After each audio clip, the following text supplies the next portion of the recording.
अब हम थोड़ी सी बात करेंगे शिवलिंग की, कि जो शिवलिंग है वो किस किस को मिला है, कौन कौन शिवलिंग की पूजा करता और कैसे कैसे पूजा होती है। थोड़ी सी कथा को हम शिवलिंग की तरफ ले जाएंगे। भगवान भोले बाबा का जो शिवलिंग है, इसको किस भांति संत महात्माओं ने, ऋषि महात्माओं ने इसकी पूजा की है और शिवलिंग किस किस को मिला। सबसे पहले शिवलिंग अरुणाचल प्रदेश में बना था। ये कथा तो आपने सुन ली कि ब्रह्मा जी महाराज विष्णु भगवान आपस में लड़या, वहां की लड़ाई ने शांत करवा के लिए महादेव जी अग्नि स्तंभ प्रकट करो। ठीक है, ये तो आप जानते हैं। अब वो बड़ा सा शिवलिंग बना जिसका आकाश में एक मुंह आकाश में, दूसरा पाताल में। तो ब्रह्मा जी महाराज और विष्णु भगवान बोले कि बाबा इतना बड़ा शिवलिंग है, हम इसकी कैसे पूजा करेंगे, कैसे अर्चना करेंगे, हमारे घर में कैसे आवे शिवलिंग, हमारे गांव में कैसे शिवलिंग आवे जिसको हम जल चढ़ा सके, फूल चढ़ा सके, चावल चढ़ा सके और पूजा कर सके। तो महादेव ने कहा कि इसके लिए आपको विश्वकर्मा जी से संपर्क करना पड़ेगा। विश्वकर्मा जी बोले विश्वकर्मा भगवान की, विश्वकर्मा जी के पास सारे देवता गए। तो सबसे पहले भगवान विष्णु विश्वकर्मा जी के पास में महादेव के कहने से महाराज इंद्र पधारे। कौन पधारे? इंद्र राजा। इंद्र किसे कहते हैं? इंद्र सारे धरती के देवताओं के राजा को इंद्र कहते हैं। बरसात होती है इंद्र की कृपा से होती है। ये जितने भी देवता कार्य करते हैं ना, इनके सिर मोड़ राजा इंद्र स्वर्ग का अधिकारी होता है, हाथ जोड़े खड़ा है। हे विश्वकर्मा जी, मैं और मेरी पत्नी महादेव को जल चढ़ाएं तो हमारी राशि पे कौन सा धातु का शिवलिंग जचता है, कौन सी धातु का शिवलिंग जिसकी हम पूजा करें तो हमको अच्छा लगे। तो विश्वकर्मा जी ने कहा, हे इंद्र महाराज, आपके लिए पद्मराग मणि का शिवलिंग सबसे अच्छा रहेगा। पद्मराग मणि, मणि का शिवलिंग तराश करके बना करके थाले सहित शिवलिंग इंद्र महाराज को दिया कि आप अपनी पत्नी सची के साथ में इस पे जल और पूजा चढ़ाना। हर हर महादेव। स्वर्ग का राजा भी शिवलिंग की पूजा करता है। फिर दूसरे खड़े हैं सब पास में कुबेर भगवान। कुबेर भगवान कोई है?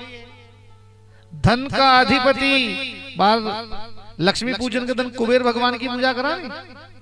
धन का अधिपति, जिसके घर का दीपक में घी जलता है उसके लक्ष्मी की कमी नहीं होती है। हर हर महादेव। अपने घर में भी घी का दीपक लगाना चाहिए। ठाकुर जी के, महादेव जी के घर के देवी देवताओं को दीपक लगाना चाहिए। दीपक लगाने से उजाला होता है, रोशनी होती, अंधकार दूर हो जाता है। इसलिए जब भी समय मिले तो हमें दीपक जरूर अपने देवी देवताओं को लगाना चाहिए। जहाँ दीपक लगता है वहां लक्ष्मी का वास होता है। कोई संत महात्मा यज्ञ करावे, हवन करावे, मंदिर बनावे तो सबसे पहले 5 जनों से दीपक लगाएंगे। अभी हम भी प्रयास करते हैं, यहाँ दीपक लगा हुआ है, दीपक लगना चाहिए। जहाँ दीपक लगता है वहां लक्ष्मी अपने आप आती है और शांति की लक्ष्मी आती है।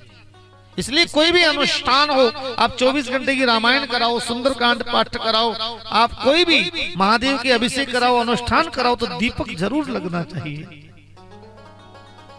इसलिए हमने शुरू में कहा था कि जो भी घी का दान करना चाहें, जिसको घी का दान करना है वो दीपक के लिए जरूर करें। जरूरी नहीं कि आप गाय का ही लाओ। अब आज के जमाने में गाय का कहाँ है, गौ माता कटे हैं।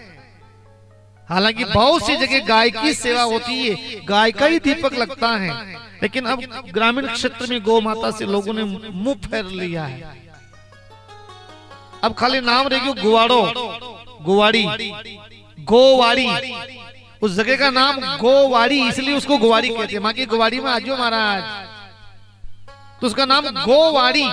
जहाँ गाय रहती थी उसका नाम गोवाड़ी। पहले का लोग कई करता, कतरो बड़ो प्लाट मकान वे तो बाड़ो वे तो पाछे पाछे नीम खोदता अन पाछे मकान बनाता अन आगे गुवाड़ो खाली रखता, गायों को गुवाड़ो भरियो रहतो। तो सुबह 4 बजे भी गायां उठ जाती तो गायां देखती धनी को मुंडो देख ला, और धनी उठते ही पहले देख दो गायों को मुंडो देख ला। तो गाय धनी आड़ी ने नाड़ती और धनी जो हमेशा गाय को मुंडो देखते और पछे दूसरों काम की शुरुआत करते। अब जमानो बदलियो तो आजकल पहली नीम कटे खोदे नाली के बड़े छोटा में जगह पड़ी तो बाप छोटे कोने पे नाली के बड़े नीम खोदे कटे तो चूतरी बनावा पाछे बली मोगली जगह पड़ी वो आगे नीम खोदे पछे कुआर खोलने तो नाली के बड़े सुबह सुबह की को मुंडो नजर आवे। अब गाया तो उठ दबी नहीं सके उछरिया छोटा मोटा कूतरा जो डेलन बैठा रहेगा उठते भी वाको मुंडो नजर आ पछे वाको मुंडो देखे बच्चे काम किसो को देख लो बच्चा आप।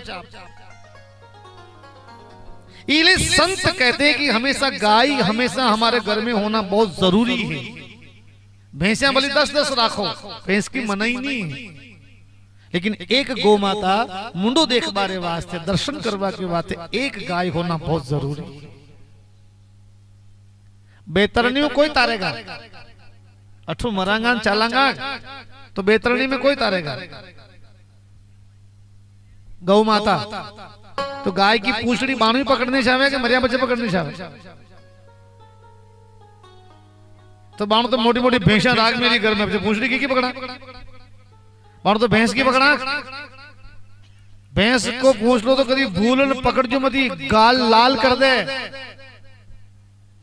बकरी पूंछड़ी पकड़वाने दे, कुतिया पूंछड़ी पकड़वाने दे, भैंस को पूंछ लो पकड़ने को नहीं। पूंछ तो जिंदगी में आगे पाछे गाय ही पकड़ावेगा, अटे भी गाय को पकड़ना पड़ेगा और बेतरने पे भी गाय को पूंछ लो ही पकड़ना पड़ेगा। हर हर महादेव। नदी पे गाय जी खड़ी रहेगा उठे। इसलिए भैंस से हम खिलाफ नहीं है, भैंस रखो, भैंस की सेवा करो, लेकिन मुंडो देखवारे वास्ते एक कम से कम गौ माता हमारे घर में जरूरी हो। भगवान कृष्ण कन्हैया वहां गए थे जहां भगवान कृष्ण कन्हैया ने पूछा कि हे वसुदेव जी महाराज, मुझे कंस की कारागृह से निकाल दो और मुझे वहां पहुंचा दो जहां इस इलाके में सबसे ज्यादा गौ माता हो। तो वसुदेव जी महाराज ने नजर घुमाई, इस इलाके में सबसे ज्यादा गौ माता कहां है? गोकुल में। उसका नाम गोकुल, जहां ज्यादा गाय माता थी इसलिए उसका नाम गोकुल। 9 लाख गौ माताएं थी। नंद बाबा की तालियां बजाओ जोर से। कितनी? 9 लाख गौ माताएं थी नंद बाबा की। 9 लाख गौ माताएं। तो 9 लाख गौ माताएं नंद बाबा के थी ना, तो नंद बाबा जो है साहब सबसे बड़े राजा थे। वसुदेव जी ने कहा कि मुझे, कृष्ण भगवान ने कहा मुझे वहां पहुंचा दो। अच्छा, कृष्ण भगवान के जन्म के बाद नंद बाबा ने 2 लाख गायों का दान किया था। कितना? 2 लाख गायों का दान किया था। तो 9 लाख गायें थी, फिर भी भगवान का नाम गोपाल रखा। क्या रखा? गोपाल। और जिसके घर में एक गाय है उसका नाम क्या रहेगा?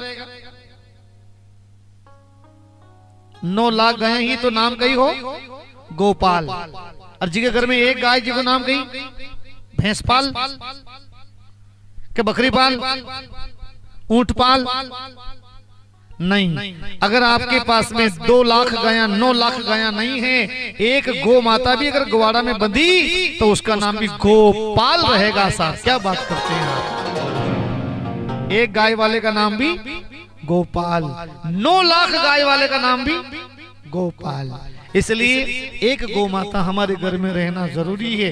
कलयुग से बचना है, बुरी हवाओं से बचना है, बुरी नजर से बचना है, तो एक गाय और तुलसी का पौधा हमारे घर में जरूर रहना चाहिए। जिस घर में तुलसी माता है, जिस घर में एक गौ माता है, उस घर में कलयुग कभी दस्तक नहीं देगा, कलयुग हिम्मत नहीं करेगा आने की।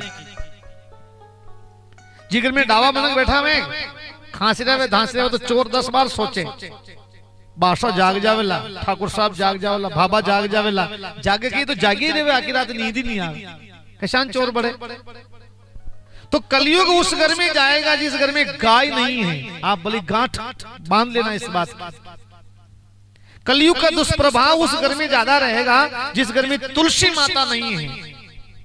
तुलसी को जल नहीं चढ़ाया जाता, तुलसी जी के दीपक नहीं लगाया जाता, अगरबत्ती नहीं की जाती, ये धूप बत्ती नहीं लगाई जाती, वहां कलयुग सबसे पहले निवास करेगा। अगर कलयुग से बचना है तो घर घर में तुलसी का पौधा बहुत जरूरी होता है। और ज्यादा बचना है तो ऑक्सीजन ज्यादा चाहिए तो एक गौ माता घर में रख लो। पर कोरोना में गणना याद आएगी गौ माता। ऑक्सीजन कम पड़ रहा है, मिल ही नहीं रहे, मर रहे हैं ऑक्सीजन से।